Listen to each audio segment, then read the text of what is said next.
What happens when a talk show host decides to question whether a man's entire transformation from drug dealer to Grammy-nominated artist is nothing more than a carefully crafted marketing strategy? What you're about to witness is one of the most raw, emotional confrontations ever captured on daytime television. The moment when Jelly Roll, the tattooed giant from Antioch, Tennessee, was forced to defend not just his music, but his very right to redemption. The studio went cold. The audience held their breath. And Joy Behar discovered that some stories are written in scars too deep to be dismissed as branding. Before we dive into this incredible story, make sure to subscribe and drop your thoughts in the comments, because this confrontation is about to change everything you think you know about second chances. The View studio buzzed with a different kind of energy that Tuesday morning. Word had spread through the audience that Jelly Roll was the guest, and the crowd was noticeably different from the usual daytime television demographic. There were women in their 40s and 50s wearing t-shirts with his lyrics. There were men who looked like they had driven through the night to be there. There were people with visible tattoos, people who carried the weight of hard lives in their eyes, people who had found something in this man's music that spoke to their own struggles. When Jelly Roll walked onto the set, the applause was thunderous, but also something more. It was personal. It was grateful. It was the sound of people who felt seen by someone who had walked the same dark roads they had. He was impossible to miss. 6 feet tall, over 300 pounds, tattoos covering his neck, his hands, creeping up toward his face. His eyes swept across the audience, and he nodded, acknowledging faces he would never know but somehow understood. He settled into the guest chair, adjusting his weight, his tattooed hands briefly gripping the armrests before relaxing. Whoopi welcomed him warmly. Sarah Haynes smiled with genuine enthusiasm.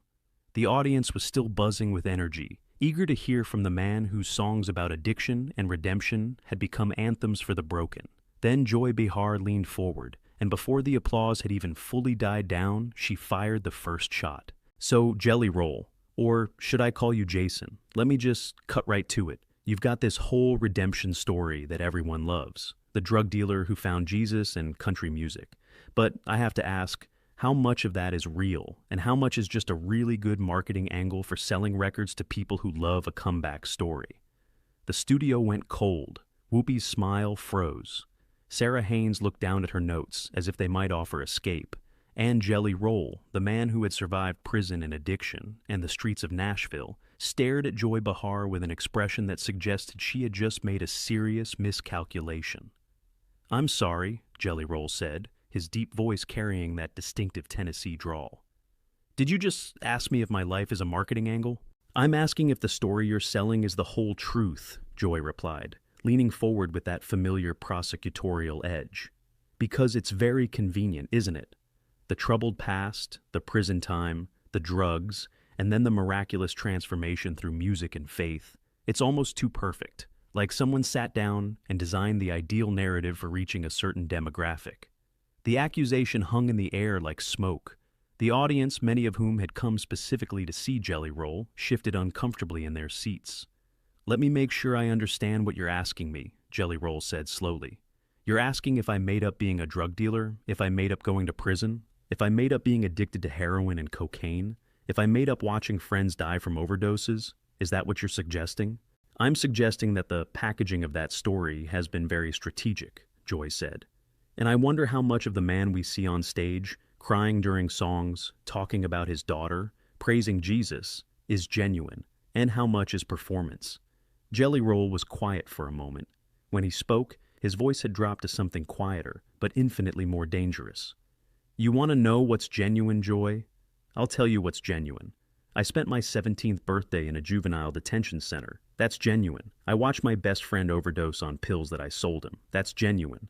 I missed the first 5 years of my daughter's life because I was either locked up or too high to be a father. That's genuine." His hands, covered in tattoos that told the story of his life, gripped the arms of the chair. "I've got felonies on my record that will follow me until the day I die. I can't vote. I can't own a firearm. There are countries I can't visit because of what I did when I was young and stupid and desperate. You think that's marketing? You think someone would choose this story if they had any other option?" Joy seemed momentarily taken aback by the intensity, but she pressed on. "But that's exactly my point. You've taken those experiences and turned them into a brand. the tattooed redemption singer, the voice for the broken. It's very lucrative, isn't it? Those arena tours aren't cheap. No, they're not, Jelly Roll agreed. And you know what I do with that money? I fund programs for addicts who can't afford treatment. I go into prisons and talk to kids who are making the same mistakes I made. I support families who have lost people to overdoses. Is that part of the brand too, Joy? Is that just marketing? I'm sure those are admirable efforts, Joy said with a dismissive wave. But they also generate very positive press, don't they? Every time you visit a prison, every time you talk about your past, it reinforces the narrative. It's hard to separate the genuine from the calculated. Let me tell you about the last prison I visited, Jelly Roll said, his voice dropping to something more personal. It was in Kentucky, maximum security. I sat in a room with 50 men who are never getting out. Men who have done things that society has decided are unforgivable. And I told them my story. I told them about the times I almost died, the times I wished I had, the moment I decided to change. He paused, his eyes distant with memory. One of those men came up to me after. He was maybe 60 years old, been locked up for 30 years. He grabbed my hand and he started crying. He said he'd given up hope a long time ago. But hearing that someone could come back from the darkness, it made him believe that maybe he could still become someone different, even if he never walked free again. His voice cracked. You think I did that for press, Joy? You think I sat in that room and shared my deepest shame with murderers and rapists for a good headline? I did it because I used to be them. Maybe not as far gone, but on the same path. And if nobody had reached down into my darkness and pulled me up, I'd be dead or locked up just like them. Jelly Roll stood up. At 6 feet tall and over 300 pounds, covered in tattoos from his neck to his fingers, he was an imposing presence. But when he spoke, his voice was controlled, almost gentle, which somehow made it more powerful. You want to see calculated? I'll show you calculated. Calculated is you sitting at this table with your questions already written, designed to get a reaction out of me. Calculated is bringing up my past, not because you care about addiction or recovery or second chances, but because controversy gets ratings. Calculated is questioning the sincerity of a man's faith because being skeptical makes you seem sophisticated. The counterattack landed with precision. Joy's face reddened. I'm doing my job as a journalist, she protested. Asking hard questions is what I'm supposed to do. Hard questions? Jelly Roll laughed, but there was no humor in it. Hard questions would be asking about the opioid crisis that's killing people in every town in America.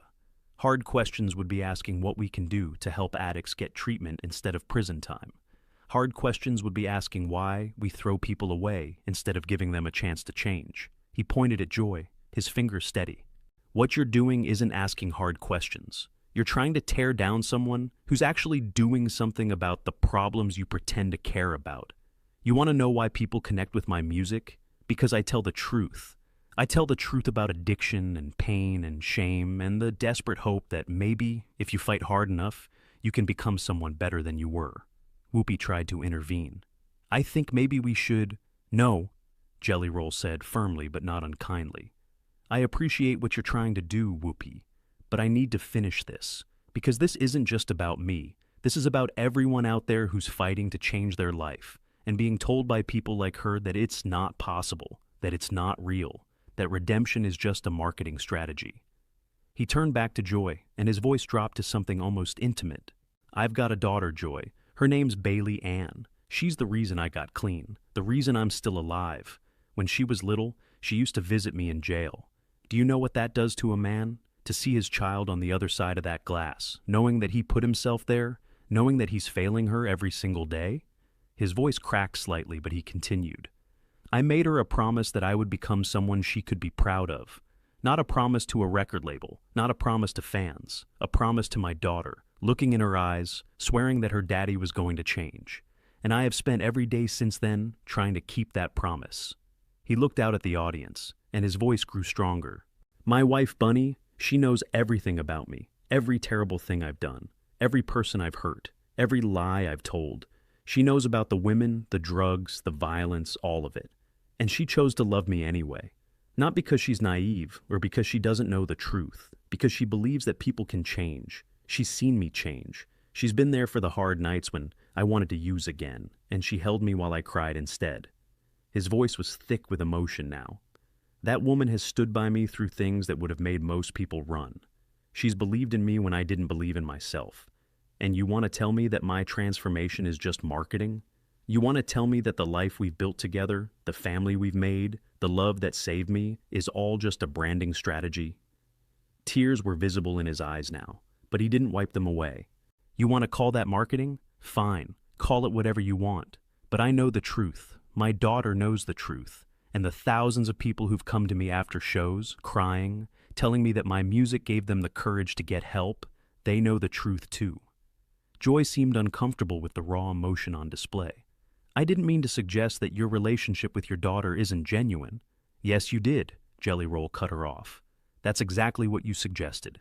You suggested that everything about me is calculated, that nothing is real, that even my love for my child is part of some elaborate brand strategy. And I'm here to tell you that you're wrong. Dead wrong. He sat back down, but his presence still dominated the room. You know what I find interesting about people like you, Joy? You've never had to fight for anything real. You've never had to claw your way out of a hole that you dug yourself. You've never had to look in the mirror and hate what you see, and then find the strength to change it anyway. So you don't believe it's possible. You think everyone who claims to have changed is lying because you can't imagine having the courage to change yourself. The observation was devastating in its directness. Joy's mouth opened and closed without sound. Let me tell you something about my past that I don't usually share, Jelly Roll continued. When I was at my lowest, when I was using every day and selling to support my habit, I had a gun in my mouth. I was ready to end it. The only thing that stopped me was the thought of my daughter growing up without a father, even a terrible one.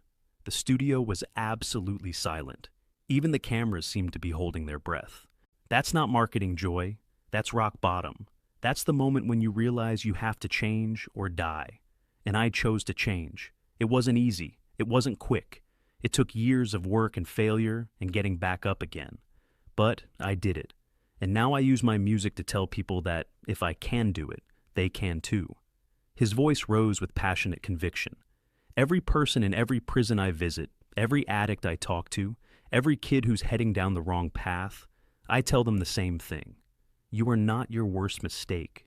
You are not what you did yesterday. You have the power to become someone different.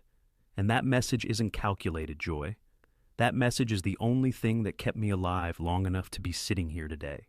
He looked around the studio, making eye contact with audience members who were openly crying.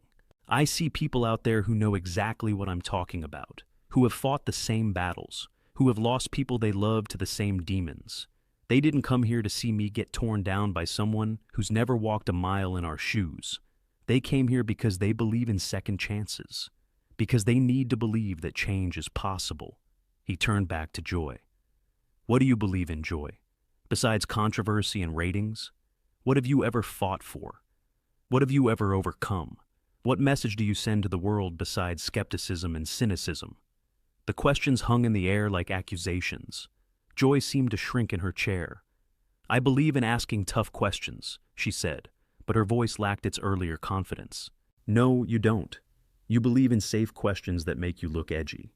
You believe in attacking people who can't fight back, who are trained to smile and take it because that's what celebrities are supposed to do. But I'm not a celebrity, Joy. I'm a survivor, and survivors fight back. Sarah Haynes finally spoke up. Jelly Roll, I think what Joy was trying to say... I know exactly what she was trying to say, Jelly Roll replied, his voice softening slightly as he acknowledged Sarah. She was trying to say that my story is too good to be true, that no one really changes that much, that underneath all the talk about redemption, I'm still the same drug dealer who used to poison his own community. He paused, letting the words settle. And you know what? Part of me agrees with her. Part of me still feels like that person. Part of me still carries the guilt of every bad decision I ever made. I've got friends who are dead because of drugs I sold.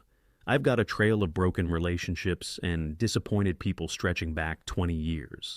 That doesn't just disappear because I wrote some songs about it. His honesty seemed to catch even Joy off guard. But here's the thing, Joy. Redemption isn't about erasing the past. It's about building something different in spite of it. It's about taking all that pain and shame and turning it into something that might actually help someone else. That's what I do every day. Not because it makes me feel better about myself, Because it's the only way I know to make any of it mean something. He turned to look at the audience, and his voice took on a preacher's cadence. I've sat with mothers who lost their children to the same drugs I used to sell. I've looked them in the eye and told them what I did. I've asked for their forgiveness knowing I don't deserve it. And you know what most of them say? They say thank you. Thank you for being honest. Thank you for trying to stop it from happening to someone else. Thank you for not pretending you're better than you are. Tears were streaming down several faces in the audience now. That's what redemption looks like, Joy. It's not pretty. It's not comfortable. It's not a marketing strategy. It's getting on your knees every day and asking for the strength to be better than you were yesterday. It's facing the people you hurt and owning what you did. It's using the worst parts of your story to maybe, just maybe, prevent someone else from writing the same one. He stood up again, and this time it was clear he was preparing to leave. I want to say something to everyone watching who's struggling right now, who's in the grip of addiction, who's locked up and feeling hopeless, who's made mistakes they think they can never come back from. His voice broke with emotion, but carried across the silent studio. You can change. I know it doesn't feel like it right now. I know the voices in your head are telling you that you're worthless, that you'll never be anything different, that you might as well give up. Those voices are lying. I'm living proof that they're lying. It will be the hardest thing you've ever done. You'll fail more times than you succeed. But if you keep fighting, if you refuse to give up, you can become someone you never thought you could be. He looked at Joy one final time. That's the message I carry every day of my life. That's why I tell my story. Not for marketing, not for money, but because somewhere out there is someone who needs to hear it. Someone who's holding a gun the way I once did, trying to decide whether life is worth living. And if my music, my story, my willingness to be honest about where I came from can convince even one person to put that gun down, then everything I've been through was worth it. He wiped his eyes with the back of his tattooed hand. You ask me if I'm genuine. Here's my answer. I've been more honest with the world about my failures than most people are with their own families. I've talked about addiction, about crime, about the people I hurt, about the shame I carry every day. I've done it knowing that some people would never forgive me, that some doors would always be closed, that my past would follow me forever. His voice dropped to a near whisper that somehow filled the entire studio. That's not marketing, Joy. That's confession. That's penance. That's a man trying to make amends for the damage he's done by helping others avoid the same path. And if you can't see the difference between that and a branding strategy, then I feel sorry for you. Because you've clearly never known what it means to be broken and put yourself back together. He moved toward the edge of the set, then stopped. My mama always told me that hurt people hurt people. That's why I try not to take what you've said personally. I don't know what made you the way you are, what pain you're carrying that makes you need to tear others down. But I do know that attacking someone's redemption says a lot more about you than it does about them. He looked at the audience one final time. Thank you all for your support. Thank you for believing in second chances. Thank you for giving people like me a reason to keep fighting. I love you all. And with that, Jelly Roll walked off the set of The View, leaving behind a studio transformed. Women were crying openly. Men were wiping their eyes and pretending they weren't. The other hosts sat in stunned silence, clearly moved by what they had witnessed. Joy Behar remained at the table, looking smaller than she had at the beginning of the interview.